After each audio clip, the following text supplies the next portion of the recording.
부동산 시장에 대해서 정부가 총선 전까지 어떻게든 부양을 하고 총선 지나면 집값이 폭락하는 걸 방치하고, 아니 어느 정부가, 모든 정부는요 주택시장 안정, 서민 주거 안정이 목표예요. 안정이 목표이기 때문에 어느 순간이라도 안정을 해치는 상황이 되면, 집값이 폭등하게 되면 윤석열 정부도 강력한 규제를 할 거고요. 집값이 지나치게 내리면 규제를 많이 풉니다. 강남도 풉니다. 이 월세가 보면 근데 통계 보면 한 10년인가 꾸준히 올라가기만 하고 있거든요. 월세도 올라가죠. 네, 그럼 앞으로 이 월세가 한번 확 튀었는데 이게 좀 조정받을 일은 없을까요? 확 튀지는 않을 거고요. 네. 그렇다고 뚝 떨어지지는 않을 것 같습니다. 그냥 많이 올랐으니까 그래프는 기울기는 완만해지겠죠. 완만해지는 거지. 왜냐하면 이제 전세와 월세는 저는 공존한다고 보는데요. 한 10년 전만 하더라도, 한 5년 전? 10년 전만 하더라도 우리 이미지가요, 월세 산다고 하면 되게 안 좋았죠. 안 좋았잖아요. 네. 돈 없는 사람. 네. 아, 너 월세 살아? 뭐 이런 분위기인데 요즘 월세 산다고 하면 이미지가 그래?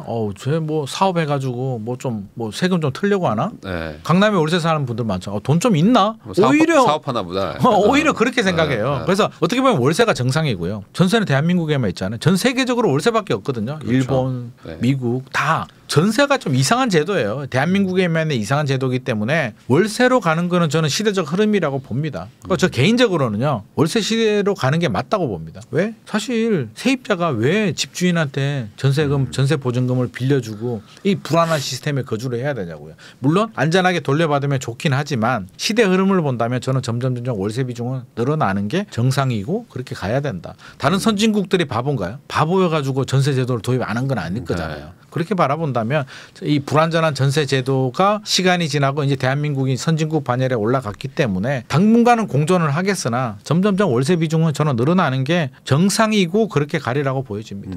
저도 이번에 그 역전세를 한번 이제 확 이제 엄청나게 대규모로 이제 일어난 그렇죠. 상황이 오히려 월세 시장을 좀 이제 키운 게 아닌가. 맞습니다. 이제 인식했죠.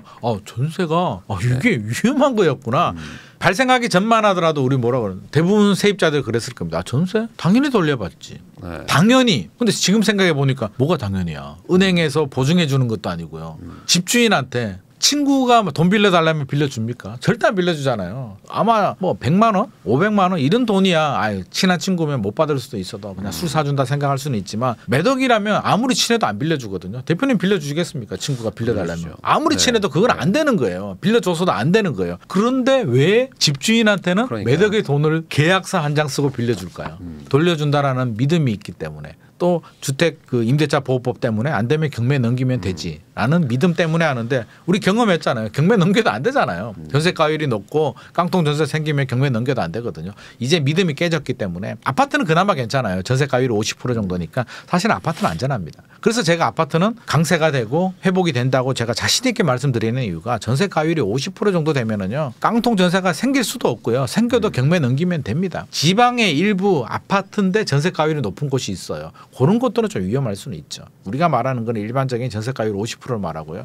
빌라 오피스텔은 지금 신뢰가 무너졌기 때문에 뭐 정부 대책을 보면 뭐 공급이 이래서 부족해지니까 뭐 규제를 풀고 하는데, 빌라 오피스텔 시장을 살리려면 제일 중요한 거는 전세 신뢰 회복이에요. 믿고 계약할 수 있게 만들어줘야 되는데 지금 세입자들이 못 믿잖아요.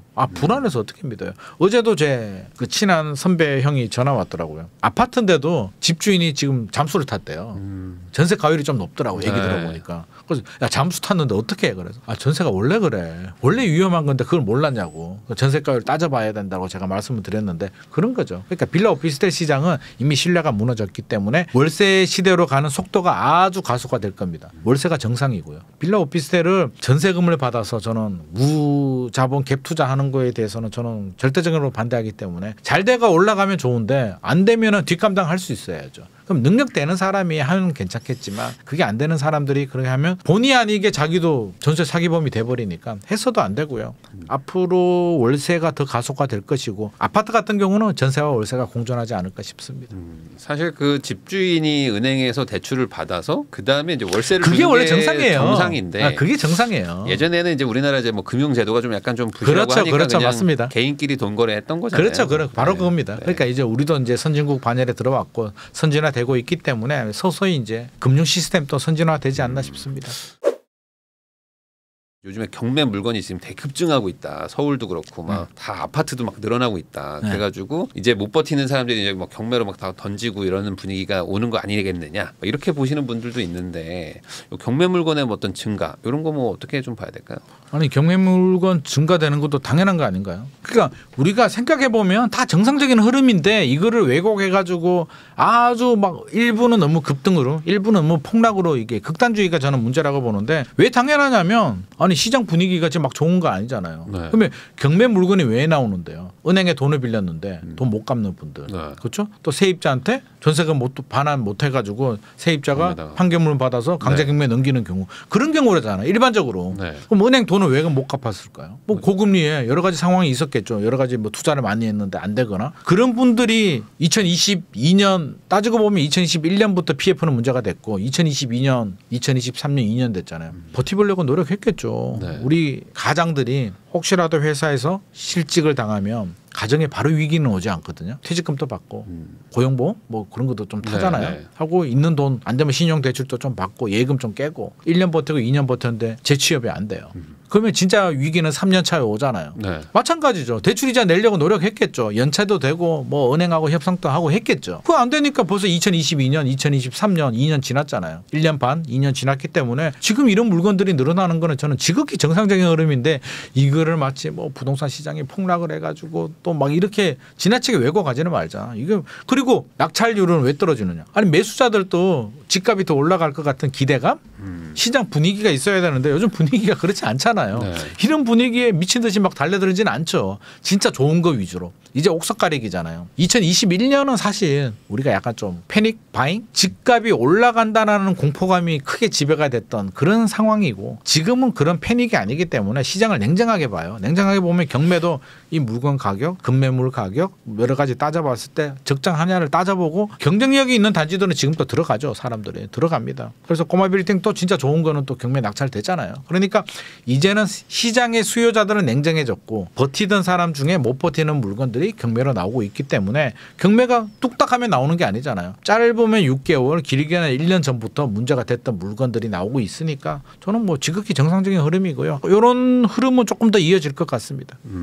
경매가 늘어난다고 하는 게 사실이긴 하지만 그렇죠. 그렇다고 해서 이걸 뭐 걱정할 정도는 아니다. 그거 왜 걱정합니까? 다 정상적인 흐름인데. 근데 집이 안 팔리니까 경매 늘어나는 거 아니냐? 그러니까 수요가 없다. 그러니까 이제 경매가 늘어난다. 이렇게 해석하시는 분들 집을 안 팔리는 게 그럼 은행이 이자를 안 갚아요. 그럼 은행이 경매 넘기지 집을 사냐고요. 안 팔린다? 그럼 주인이 팔아야 되는데 이미 이런 집들은 이미 대출을 많이 받거나 일반적으로 쉽게 팔 수 없는 뭐 상황이 있었겠죠. 네. 그래서 경매 넘어오는 거지. 그러니까 그거를 안 팔리니까 문제다 뭐 이렇게 저는 항상 중도적인 입장에서 보면 너무 자기 유리한 대로 해석을 하고 너무 왜곡을 많이 하는 것 같습니다. 그래서 상승의 요인도 있고 하락의 요인도 있고 정책이나 여러 가지 경제 상황에 따라서 우리 예측이 틀릴 수는 있으나 저는 이 시청자분들한테 꼭 당부의 말씀을 드리고 싶은 건 우리가 점쟁이가 아니잖아요. 네. 혹 찍어서 몇 월 달에 올라 이건 알 수가 없는데 이 흐름을 보고 전문가들도 이게 가치관이 다르고 다 다르잖아요. 그러면 자기만의 기준과 가치관을 만들어 보세요. 기님만의 얘기도 듣고 정 대표님의 얘기도 듣고 다른 분의 얘기 듣고 이거는 맞아. 이건 아닌 것 같아라고 해서 자기만의 시나리오를 만들고 예측 시스템을 만드는 게 중요한 거고요. 만들었는데 흐름은 이렇게 가는데 그게 빨리 올 수도 있고 늦게 올 수도 있는 거지. 그럼 너 답이 뭐야? 2024년 하반기에 올라 내려. 안 오르네? 너 틀렸네? 이렇게 갈 문제는 아니라는 거죠. 그러니까 이런 방송을 보시는 분들은 우리 공부하는 거잖아요. 그러니까 자기만의 시스템을 만드는데 저도 도움을 주는 거고요. 정 대표님도 도움을 주시는 거고 다른 출연자들도 이야기를 하면 이거는 나하고 안 맞는 것 같아. 이거는 맞는 것 같아라고 해서 자기만의 좀 예측 시스템을 만드는 게 좋을 것 같습니다.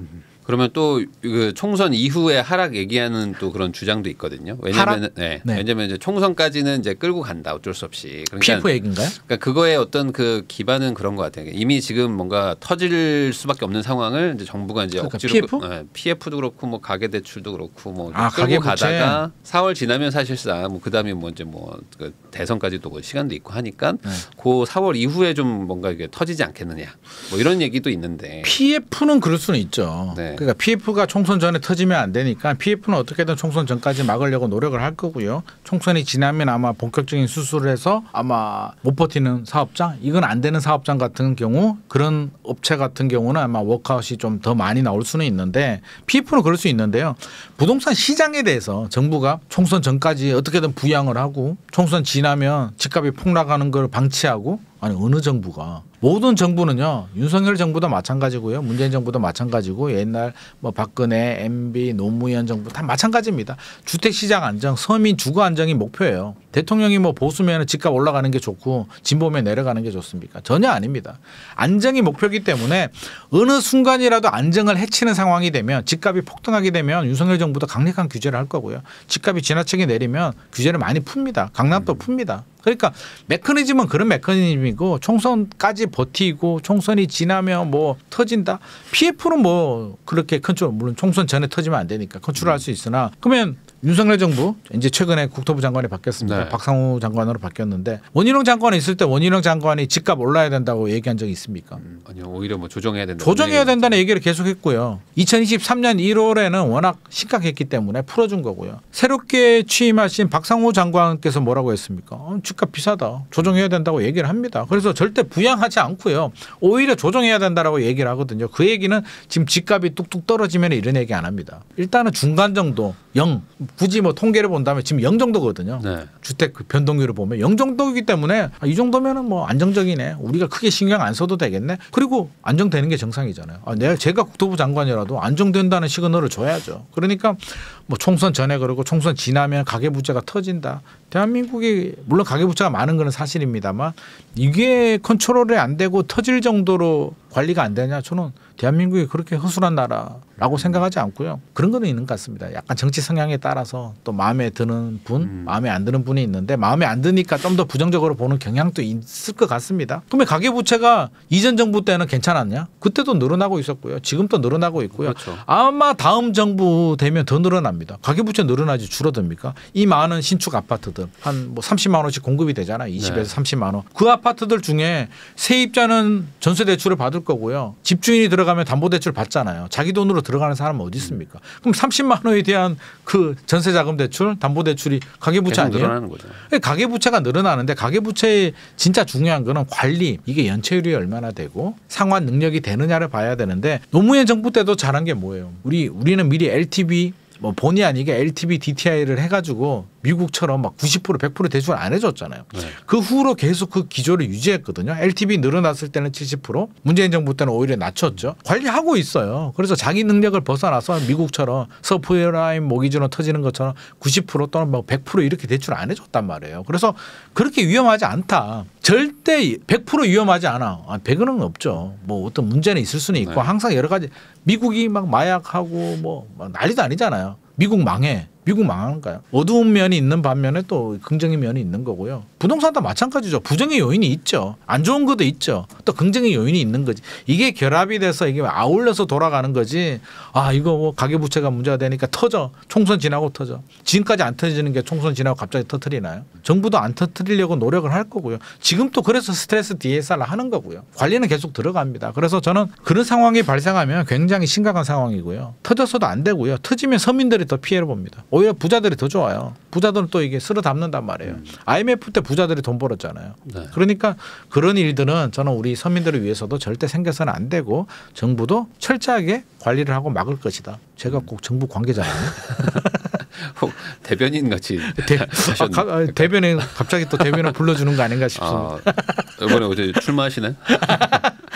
절대 그럴 일은 없을 것 같습니다. 근데 이게 보면은 대출을 막 해주는 줄 아는 분들도 많은데 안 나와요. 주담대 이런 거 받아보려면 진짜 어렵거든요. 집 있는 사람들은 지금 거의 안 나오고요. 가보면 안 나옵니다. 진짜 안. 무주택자들도 받기 쉽지 않습니다. 그래서 가계부채 관리하고 있다는 점은 또 정부 관계자가 네. 아무튼 가보면 그렇습니다. 대표님 네. 아시잖아요. 네. 대출 받기 쉽지 않고요. 그리고 대출도 할 때 막 까다롭게 막 따져가지고 주고 신용대출도 맞습니다. 막 연봉 따지고 막 이런 맞습니다. 걸 하기 때문에 절대 쉽게 해주지 않고요. 늘어나는 거는 정상이고 진짜 중요한 거는 연체가 되지 않도록 부실화되지 않도록 관리하는 게 문제고 진짜 어려운 분들은 자영업자들이잖아요. 주택담보대출 받아서 그 돈을 사업 맞아요. 비용이나 네. 경영 비용으로 써버리는 게 문제이기 때문에 어떻게 보면 가계부채가 문제긴 하지만 그 속으로 보면 결국에는 경기를 살려야 되고요. 경제를 살려야 되는 문제입니다. 그래서 결국엔 또 그렇게 가는데 뭐 정부도 노력을 하겠죠. 결국에는 이제 아까 말씀하신 자영업자를 살리거나 이런 것들을 해야 가계부채가 좀 더 안정화가 되는 결국에는 거가 또 더 경제가 맞는 살려야 거겠죠. 되니까 경제 살리기는 저는 좀 제발 좀 부탁드리고요. 정부 관계자나 국회도 마찬가지고요. 온 힘을 다해서 우리나라 경제를 위해서 다른 것 좀 하지 마시고요. 온 힘을 다해서 우리 경제를 위해서 노력 좀 해주면 좋을 것 같습니다. 뭐 저희 시청자분들 중에는 이제 20, 30대 분들도 많이 있는데 네. 이런 분들이 한 반 정도 되거든요. 네네. 이 분들이 보면은 지금 청약 통장 많이 깬다 이런 얘기 많이 나오거든요. 안 됩니다. 왜냐하면 청약 통장 의미 없다 이런 생각들 많이 하시니까 네. 실제로 해지도 많이 하시는데 저는 절대 반대입니다. 절대 반대. 네, 60만 명 정도가 이제 해지했다라고 하는데 절대 반대하는 이유가 제가 해봤거든요. 네. 경험자로서 제가 예전에 청약통장 깼습니다. 생각해 보니까 그 당시는 필요가 없더라고요. 네. 내가 청약통장 언제 사용하지? 집도 있고 어차피 당첨도 안 될 거고 그걸 깼어요. 깨고 이제 그 돈이 나오죠. 그걸 있으니까 돈이 없어지더라고요. 맛있는 것도 사 먹고 또 와이프도 뭐 네. 주고 꽁돈이 생기니까 이게 꽁돈처럼 느껴지는 거예요. 쓰고 나서 또 가입했습니다. 생각해 보니까 가입하는 게 좋겠더라고요. 네. 추천 물량도 있고 뭐 여러 가지 나중에 제가 또 무주택이 될 수도 있는 거고. 그럴 수 있죠. 오래되면 또 좋은 거잖아요. 뉴욕 같은 경우도 공공분양 월 10만 원씩 해가지고요. 20년 납입하신 분들이 되잖아요. 그러니까 오래 냅두면 좋겠구나라는 생각이 들어서 또 가입을 합니다. 우리 와이프가 그러더라고요. 이거 뭐 하는 짓이냐고.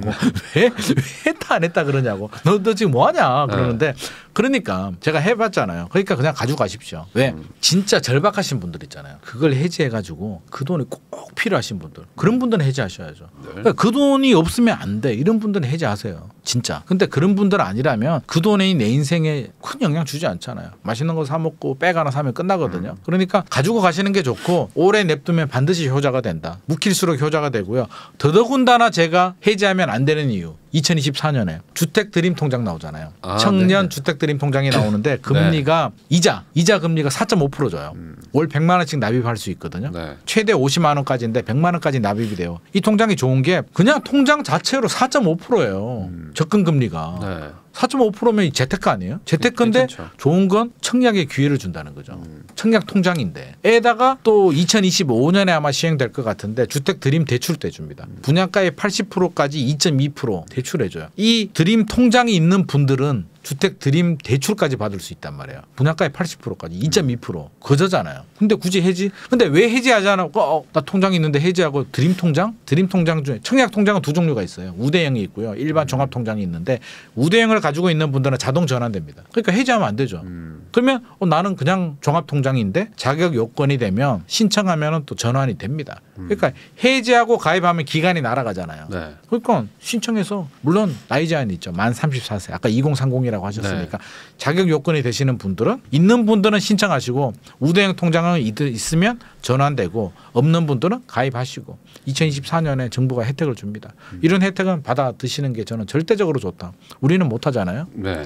일단 나이에서 걸립니다. 안 됩니다. 안 됩니다. 그러니까 제가 원통한데 우리 애들은 되기 때문에 저희 애들한테 야, 너희라도 해라. 아빠는 못 한다라고 하는데 하면 안 되죠. 그러니까 해지하면 안 된다고 제가 네. 절대적으로 말씀드리는 게 이렇게 좋은 게 나오는데. 근데 이걸 가지고 있다고 해서 무조건 당첨 확률이 너무 낮아서 이게 의미가 없다 생각하시는 분들도 좀 있거든요. 당첨 확률이 낮은 게 정상이죠. 왜냐하면 내 눈에 좋으면 대표님 눈에도 좋고 그렇죠. 그러니까 좋은데 몰려들잖아요. 네. 2021년처럼 그냥 선당후금 네. 먼저 당첨되고 나중에 고민해. 프리미엄이 5억 붙을 수도 있고 1억 붙을 수도 있고 5천 붙을 수도 있는데 아무데나 5천 붙으면 얼때 지금은 그거 아니잖아요. 선검후당이잖아요. 일단 고민하고 당첨 선택과 집중 철저하게 경쟁력 따져야 되잖아요. 가격이 얼마나 저렴한지 역세권인지 뭐 입지 따지잖아요. 내 눈에 좋으면 사람들이 안 들어갈까요? 엄청나게 들어오죠. 당연히 경쟁률 올라가죠. 근데 나는 왜 당첨이 안 되지? 당첨이 확률을 높이려면 청약 통장 15년 이상, 분양가족 늘리고 무주택 기간 15년 이상, 가점 점수 올려야 되는데 아니면 공공주택 같은 경우는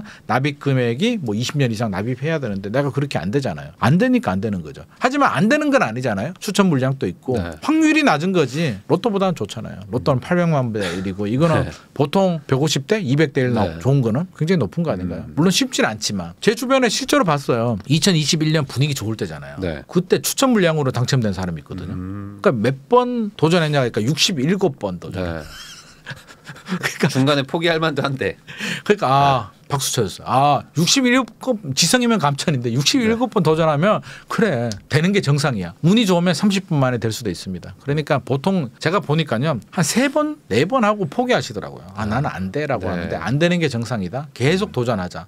그리고 도전하다 보면 점점 해가 갈수록 내 조건이 좋아집니다. 그래서 30, 40, 50에 또 묵혀뒀다가 되시는 분들 있잖아요. MB 정부 시절에 반값 아파트 네. 보금자리도 반값으로 줬잖아요. 강남에. 그때 당첨되신 분들이 이제 오래 묵혀두신 분들이죠. 그러니까 청약 통장은 그냥 이거 통장 만들어서 바로 당첨돼 그거 기대하고 하는 거 아니잖아요. 좋은 기회가 있을 때는 하고요. 또 시장 분위기를 보고 청약은 청약대로 하되 뭐 뉴홈이나 분양가 상한제가 적용된 주택들 경쟁률은 높고 당첨 확률은 낮더라도 하고 우리가 그것만 하는 거 아니잖아요. 방법은 여러 가지잖아요. 경매도 보다가 좋은 경매 물건 있으면 하셔도 되고 내가 여러 가지 보다가 가격이 많이 떨어졌네? 시장 분위기도 좀 그렇네? 해볼 만하네? 급매물 사셔도 되고요. 그러니까 여러 방법 중에 한 개가 청약인데 그걸 왜 포기하냐고. 그러니까 청약 통장 해지하지 말고 여러 개 중에 한 개지 청약만 하지는 마시고요. 그러니까 여러 가지 방법을 동원하는데 그 중에 한 개라는 말씀 드리고 싶습니다. 뭐 아주 상황이 힘들지 않으면 그냥 최대한 좀 끌고 가자. 그럼요. 네. 저도 통장 하나 있습니다.